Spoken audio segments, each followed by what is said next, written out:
রাষ্ট্রীয় নিরাপত্তা বিঘ্নিত করা এবং সুন্দরী মেয়েদের দিয়ে বিদেশি রাষ্ট্রদূতের প্রেমের ফাঁদে ফেলার অভিযোগে রাজধানীর ধানমন্ডি থানায় দায়ের করা প্রতারণার মামলায় মডেল মেঘনা আলমকে গ্রেফতার দেখিয়েছেন আদালত।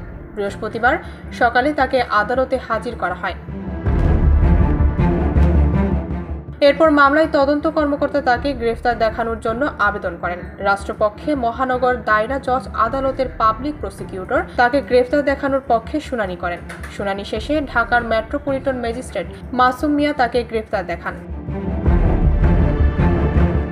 এর আগে মিস আর্ট বাংলাদেশ বিজয়ী মডেল মেঘনা আলমকে ডিটেনশন আইনে 30 দিনের জন্য কারাগারে পাঠানো হয়। বৃহস্পতিবার রাতে শুনানি শেষে ঢাকা মেট্রোপলিটন ম্যাজিস্ট্রেট শেফাতুল্লাহ এই আদেশ দেন।